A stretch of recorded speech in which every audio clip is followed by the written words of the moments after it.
What's going on, family? Different kind of video here. I pray everybody is doing well as we off top. Give the Most High all the honor, the glory, and all praise and worship.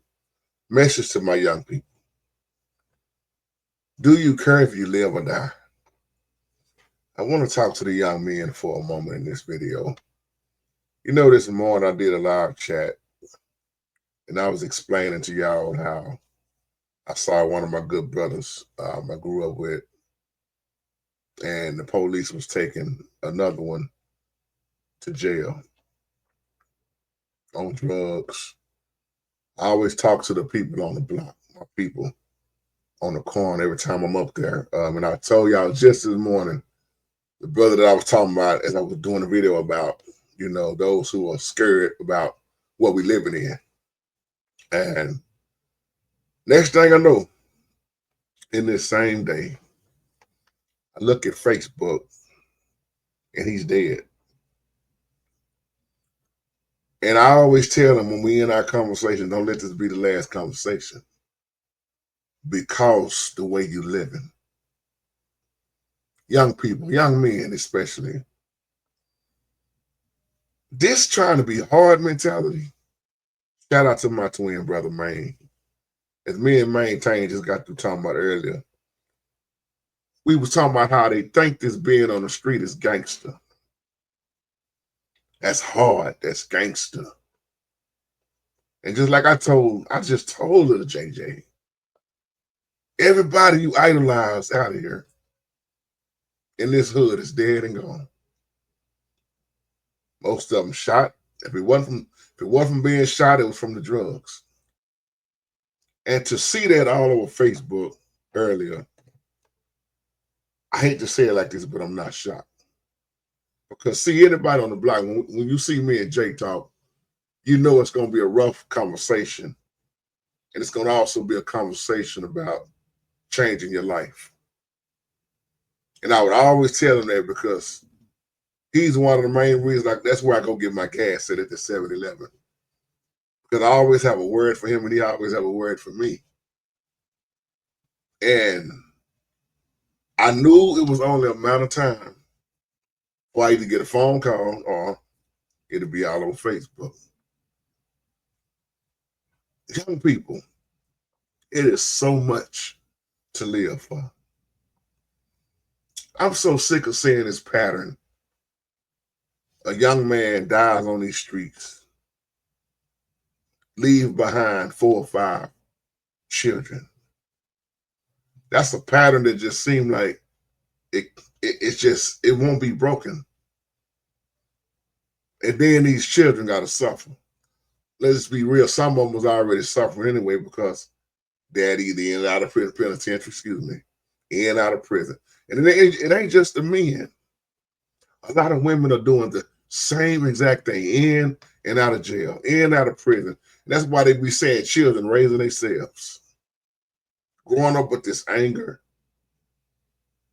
And then next thing you know, we quick to post this, gone too soon. So I hope people don't think I'm being funny when I say I'm not shocked. I'm not shocked at all. Just like that boy Reggie. I think Reggie was maybe 50, maybe 52 or 53. Reggie got shot in the head. Brains blown out, excuse me. I had just got through talking to Reggie, telling Reggie. And when you live that life, that's the end of it. Either the penitentiary or the grave. Penitentiary or the grave. It hurts. Just like I was just telling my twin brother, man, it hurts to see what we see and what we living in because the people that we know. I think last week alone, 4 deaths on Facebook? I'm looking at classmates. I'm looking at the younger generation. Most of these young cats ain't even making 40. They dying at 32 and 31. Some 25. The street life. They're not taking care of their body, the sickness, and the demons that's inside them is taking them out slowly but surely. I just want to come on here. It's almost midnight for me. And just share this word to my young generation, to my young men. Man, there's so much more to live for. You don't have to wind up the way your daddy wind up from the street life. You can be so much better than that. Some people get to live to tell their story. And that's the only thing I can remember telling Jay. Jay, as I hug him, don't let this be our last conversation. What sad thing is, it was our last conversation. Same thing I told my boy, little Ricky. Don't let this be our last conversation, Ricky. I used to let Ricky cut hair in here. And they all gone. And then you look at the children that's left behind who are growing up, turning into young men and turning into young women, teenagers growing up to be men and women. They growing up with so much hurt, so much pain. But like I told my Heavenly Father, I'm still, when I got a chance to reach out, I don't care if it's on that corner. I don't care if it's at the grocery store. When I got a chance to still say, man, the Most High love you. Give your life over to the Most High. Do you love Christ? Do you want to be delivered? I look at some of my little brothers, classmates, same age as my little brother, and they look like they're 80 years old. So much sickness. That's why I'm so proud of my baby brother. Not to say he's better than anybody. I'm just proud of the decisions, the choices that he made, that he wouldn't wind up just like they are. It's a sad sight to see, my brothers and sisters. But once again, do you want to live for your children? Babies after babies after babies, and then the grave. Do you want to live for your children? See, the reason why I'm using this title as I close, I'm not going to make this video real long. For those who remember the movie, Menace to Society, Cain, who lived with his grandparents because his mother was strung out. She OD'd. His daddy was a hustler, gangster, dead. So Cain inherited that street life. He got so bad hanging with O-Dog, which was played by Lorenz Tate. Y'all know the movie. Just to make a long story short. But y'all remember that scene when Cain's granddaddy was a praying man. And he asked Cain, Cain, do you care whether you live or die? Cain said, I don't know. He cared at the end, but it was too late. After getting shot up. The time when he decided to move out of the hood was his last day in the hood getting shot. And I try to tell these young men, these streets have an expiration date. These streets ain't no good for you. So many young men and young women have died behind these streets. That's not gangster. That's not what make you a man. How about taking care of your family? How about living for the Most High? Change is good. That's why I say, look, like last week alone, death after death after death. Classmates,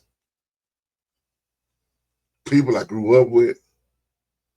And then I just, looking at, right before I saw that about JJ, my boy Pastor Dunn passed away. We just got through talking the other day. Talking about a man who was delivered off the streets, who showed love and went back to help pull people off the streets with all his might, all he can do. Now he's gone. He was providing shelter for those who needed a boarding house, feeding people, feeding the homeless, because he remembered where he was at on the streets. Now he's gone. We got to do all we can while we can, y'all. Because let me tell you something. Life is already short. It's short. And the clock is ticking. See, all this trying to be gangster, just like I told Jay the other day, man, Jay, what is this? What, man, this, I'm gangster. It ain't got nobody nowhere but the grave and hell. Because once you die, you don't have no chance to get it right. And so many young people are on these drugs. Man, they got so many drugs out now. Don't even ask me what it's called. See, it ain't no regular weed no more, what a lot of people are smoking. It's some heavy stuff, full of demons. Somebody else just OD'd the other day on something heavy. I don't know if it was crystal meth or, man, this stuff ain't nothing to play around with. And like my brother was just saying, my twin brother was telling me up there in that alley alone, and it's hot outside. Man, you got people outside trying to sell and hanging out, man, and they got diabetes, and it's hot outside. I mean, they falling out. The whole alley was just people just falling out. While the police is trying to figure out what's going on. These are young people. The drugs got them. Brother, how old is you now? Man, I'm about to turn 27. You're not even 30, but you look like you're 69, going on 70. These drugs is eating their body up. Brother was just telling me he about to be 28. He got high blood pressure, type 2 diabetes, high cholesterol. And the first thing you're doing in the morning is drinking hard liquor. Straight out the bottle. With a blunt behind it. See, when I talk to them, I'm coming at them in a way they gonna hear me. They know me. They know how I am. But the thing they give me, this is what they always want to say. Man, don't forget to pray for me. I'm always praying. But you turned into a reprobated mind. My prayer is not going to do you no good because you rejected the Most High.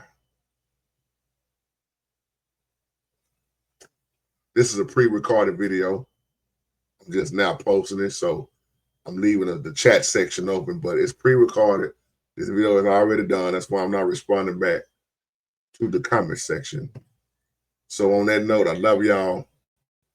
Keep praying for me as I pray for you. Shalom, family.